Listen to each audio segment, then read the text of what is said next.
Good morning बच्चों। आज मैं आपको 12वीं क्लास में वाणिज्य संचालन व्यवस्था यानी कि बीए में पाठ 9 वित्तीय बाजार में द्रव्य बाजार के विषय में बताऊंगी। बच्चों, इसके पहले हम लोग वित्तीय बाजार में पूंजी बाजार और द्रव्य बाजार के विषय में जाना। अब हम द्रव्य बाजार के विषय में जानेंगे क्योंकि पूंजी बाजार के विषय में हम जान चुके हैं। द्रव्य बाजार अर्थ तथा विचार। द्रव्य बाजार लघुकालीन साधनों संपत्ति का बाजार है। स्थापनापन वाली वित्तीय संपत्ति या साधनों का बाजार अर्थात द्रव्य बाजार होता है। द्रव्य बाजार में उच्च तरलता के गुण वाली वित्तीय संपत्तियों का व्यापार होता है। द्रव्य बाजार में क्या उच्च तरलता के जो गुण वाली वित्तीय संपत्तियां होती हैं उनका व्यापार इसमें किया जाता है। अल्प समय अवधि के लिए द्रव्य उधार प्राप्त करने और द्रव्य देने का बाजार है। 1 वर्ष या इससे अल्प समय की परिपक्वता अवधि वाले जमीन गिरियों का बाजार है। द्रव्य बाजार में 2 पक्षकार होते हैं। देखो इसमें क्या है, अल्प समय अवधि के लिए मतलब कुछ समय की अवधि के लिए जो द्रव्य का बाजार होता है वो उधार प्राप्त करने और द्रव्य देने का बाजार होता है। कम अवधि के लिए यानी अल्प समय के लिए ये बाजार जो है ये उधार भी देती हैं और द्रव्य देने का भी कार्य ये करती हैं। 1 वर्ष या इससे अल्प समय यानी कम समय की परिपक्वता यानी कि जो मंजूरी की गई होती है उस समय अवधि यानी समय वाली ये जमीन गिरियों का बाजार है। द्रव्य क्या है, उधार और द्रव्य देने का बाजार है। इसमें क्या है, कम समय के लिए यानी कम समय के लिए इसको उधार दिया जाता है। द्रव्य बाजार में 2 पक्षकार होते हैं। एक तो द्रव्य देने वाला होता है और दूसरा द्रव्य उधार प्राप्त करने वाला होता है। द्रव्य बाजार में कैसे बच्चों 2 पक्षकार होते हैं। एक तो द्रव्य देने वाला होता है और दूसरा द्रव्य लेने वाला होता है यानी उधार प्राप्त करने वाला होता है। द्रव्य देने में मुख्य रूप से रिजर्व बैंक है, व्यापारी बैंक, सहकारी बैंक, सरफ आदि का समावेश होता है। जबकि उधार द्रव्य प्राप्त करने वाले कृषक, व्यापारी, राज्य सरकार, केंद्र सरकार आदि। देखो द्रव्य देने का कार्य कौन कौन करता है, रिजर्व बैंक करती है, व्यापारी बैंक करती है, सहकारी बैंक, सरफ दलाल वगैरह ये सब होते हैं। और इनको प्राप्त कौन करता है, कृषक यानी जो किसान होते हैं, व्यापारी जो व्यापार करते हैं, राज्य सरकार और केंद्र सरकार आदि लोग ये सब द्रव्य उधार में प्राप्त करते हैं।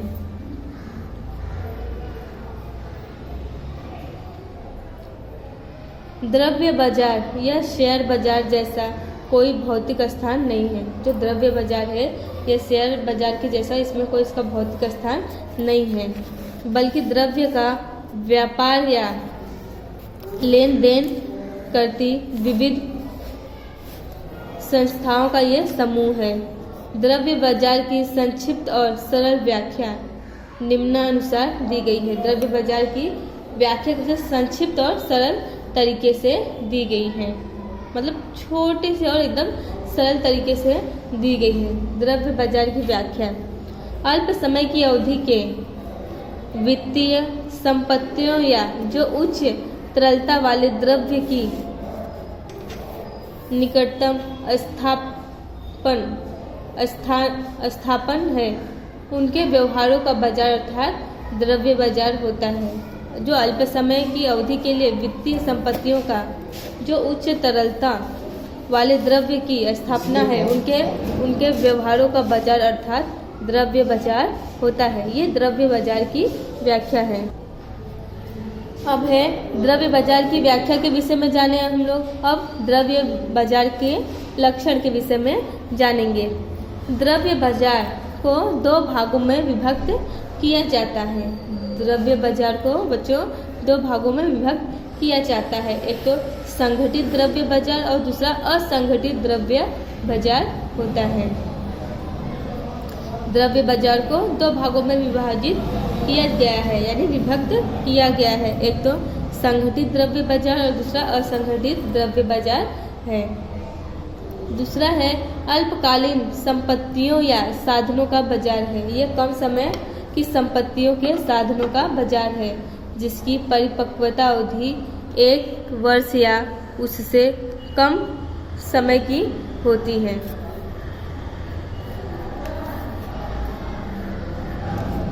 तीसरा है द्रव्य बाजार में भाग लेने वालों की साख पात्रता महत्वपूर्ण होती है। द्रव्य बाजार में भाग लेने वाले की साख पात्रता महत्वपूर्ण होती है। चौथा है द्रव्य बाजार कोई निश्चित भौतिक स्थान नहीं है। द्रव्य बाजार का कोई निश्चित या भौतिक स्थान नहीं है, बल्कि विविध संस्थाओं का सामूहिक ढांचा है। Reserve bank, bank of India, व्यापारी बैंकें, म्यूचुअल फंड की संस्थाएं, बीमा कंपनी आदि, ये क्या है? द्रव्य बाजार की संस्थाएं हैं जो लोगों को कम समय के लिए उधार देती हैं। पांचवा है शीघ्रता से नकद में रूपांतरण हो ऐसे वित्तीय साधनों का बाजार है। शीघ्रता से नकद में मतलब रूपांतरण, यानी पैसे में इसका रूपांतरण हो ऐसे साधनों का ये वित्तीय बाजार है। उदाहरण के स्वरूप में ट्रेजरी बिल, कॉल मनी अर्थात। छठवां है आर्थिक और टेक्नोलॉजी के विकास के साथ द्रव्य बाजार की उप शाखाएं भी विकसित हुई हैं, जैसे कि call money market, bond market, treasury bill market आदि। ये सब क्या है? इसकी शाखाएं हैं जो विकसित की गई हैं। आर्थिक और टेक्नोलॉजी के विकास के साथ द्रव्य बाजार की उप शाखाएं भी विकसित हुई हैं, जैसे कॉल मनी मार्केट हुआ, बॉन्ड मार्केट हुआ, ट्रेजरी बिल मार्केट हुआ आदि।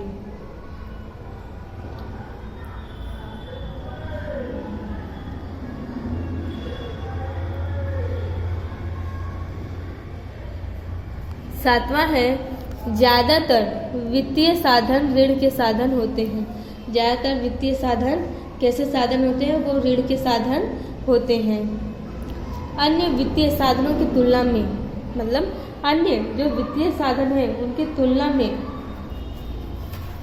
अधिक सुरक्षित होने से जोखिम का तत्व भी अल्प रहता है। देखो इसमें क्या है? अन्य वित्तीय साधनों की तुलना में क्या है? ये अधिक सुरक्षित होता है। अन्य साधनों की तुलना में क्या है? ये बहुत ही सुरक्षित होता है, इसलिए ये कम समय में ही ये कार्य पूरा हो जाता है और इसमें नुकसान होने का डर भी नहीं बना रहता, यानी इसमें जोखिम का भय भी नहीं रहता है। द्रव्य बाजार की सफलता और कार्य का आधार बैंकिंग पद्धति और